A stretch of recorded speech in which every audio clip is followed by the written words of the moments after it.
So, yun. Magandang araw ulit sa inyo mga ka-teknik. So, nandito ulit tayo para pakita ulit ng mga manak natin.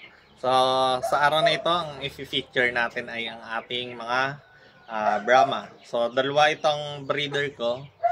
Isang lavender at saka yung hen natin ay dark blue. So, unahin natin doon sa ating hen na. So, wala pang ligo. Itong ating hen. Ayan. So, ito ay nasa 1 year old and 2 months na. Silang dalawa na. Ayan. Hindi ko sila sabay binili, pero magkaedad lang sila na. Ayan. So, ito yung ating hen. Ganito siya kalaki. Bigat na rin Paanang natin ang ayos. Ayan. So, gaano kalaki? Ayan. Kasing lapad ng katawan ko. Ayan. So, ito po ay hen na. Ayan. Mabalahibo yung kanyang paano. Ayan. Ito, hindi ko na makontrol ang kanyang pag-itlog. Ayan. So, araw-araw siya nangingitlog. Siguro 5 to 6 eggs a week. Almost araw-araw siya nangingitlog na. Tapos, yung kanyang itlog ay nasa medium to large. Large lahat pala. Large. Hindi siya araw-araw talaga yung pag-itlog Ang init ng panahon natin guys ngayon Yan. So ito yung kanyang itsura Yan. Dark blue. Dark blue. Hindi siya black guys. Dark blue. Yan. Kasi yung blaybo sa paa ganyan. Karami. Yan. Okay. So, doon naman tayo sa ating rooster. Ang rooster natin ay lavender na. So, itong dalawa.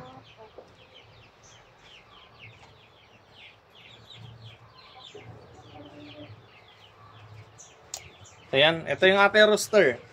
So, ito yung lavender natin Brahma.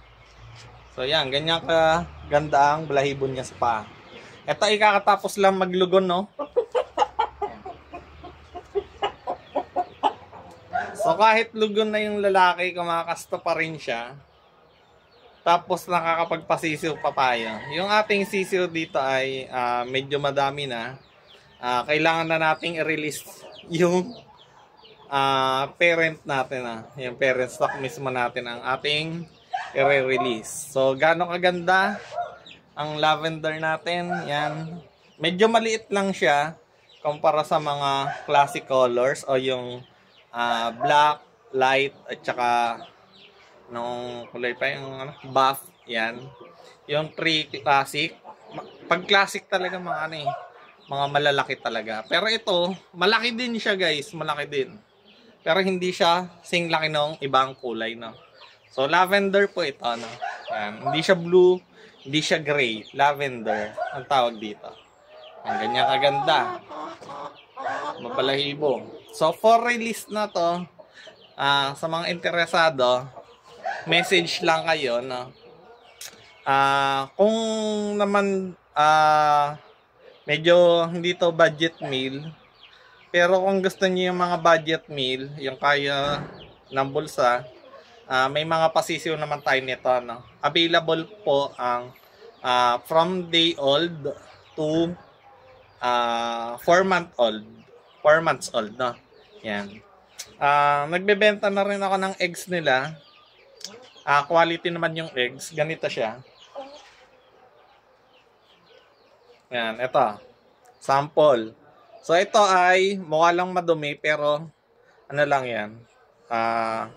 Ang tawag yan? Dust. Parang dust. Alikabok lang yan, So, ito, sinasalang ko na ng ganito mismo. Kasi basta hindi naman siya nabasa, okay naman. Yan, hindi po yan nabasa. So, ganyan lang kaliit. Nasa medium to large yung kanyang itlog. Tapos, 5 to 6 eggs a week. Tapos, non-stop siya. Diretso yung ating pagpapaitlog. Wala nang lim-lim-lim-lim. Dahil, hindi naman po ako dito nagpapalimlim ng manok dahil may incubator naman po tayo. So, non-stop hanggang 4 months pa Diretso pa rin hanggang ngayon yan. So may isa ngayong araw, another na naman to. Siguro after 3 days, sinasala ko. So may mga nag-order na rin ng eggs. 300 kada isang itlog. Tapos inaayos ko lang yung packaging. Ito naman po ay fertilized, no? Yun, kaya lang bago kayo bumili ng itlog, siguraduhin niyo yung available yung incubator o kahit native na manok, no, na maglilimlim, kasi meron lang kayong 1 week para ipalimliman siya, no. Yan. So yan. Para mataas yung ating hatch rate. So kung makapagpapisa kayo, isipin nyo, gumastos kayo ng, halimbawa, 3 piraso ang binili niya na itlog. Tapos, lahat yun napisa. Tapos, doon sa 3 napisa, isang lalaki, 2 babae. So, may 3 yun agad kayo. Ang problema doon, guys, kung may mapisa ba, kahit paano kung walang mapisa? Kasi hindi maganda ang set ng incubator nyo. Or may napisa nga, halimbawa, isa lang, lalaki lang, ganyan. So, bibili pa kayo na sa akin. Sa bagay, kita pa rin yan. So, bibili pa kayo sa akin ng isa pang babae para makapagparami na dagdag kita. Or, puro lalaki yung 3. So, bibili na naman kayo sa akin ng babae na. Or 3 babae. Bibili kayo ng lalaki sa akin. Yan. So, isip kayo muna, guys, kung bibili kayo, kung itlog ba ang bibilhin nyo, or yung sisiw na, or yung may edad na manok na ang inyong bibilhin. Pero para sa akin, ang suggest ko talaga ay bumili na kayo ng malaki na. Malaki na. Yung ready to breed na. Kumare yung ready to breed. Ready to lay na yung bibilhin nyo. Para at least, sigurado kayo na ang manok nyo ay babae at lalaki. Plus, hindi nyo na kailangan maghintay ng matagal para makaproduce ng mga sisiw nila. Para at least mabawi nyo agad yung puhunan nyo, no? Diba? At saka, isa pa sa isipin nyo ay yung sakit. Halimbawa, bibili kayo sa akin ng itlog, no? Ang tanong, mapipisa ba? Pangalawa, pag napisa ba, naging sisiw, hindi ba siya mamamatay? Kasi sakit, di ba? At saka yung mga defects sa itlog. Kasi hindi naman lahat ng napipisa ay okay. Kasi kahit dito sa akin, mga namapatayan ako ng sisiw, kahit ang ganda-ganda na ng set ng ating incubator, may mga defecto pa rin yan, no? Halimbawa, nahirapang lumabas sa shell, yun, isa yun, marami ang gano'n. Mga napilayan sa paglabas, hindi nakalabas kasi sobrang laki ng sisiw or sobrang liit ng sisiw, hindi niya yung kaya, pwede yun, no?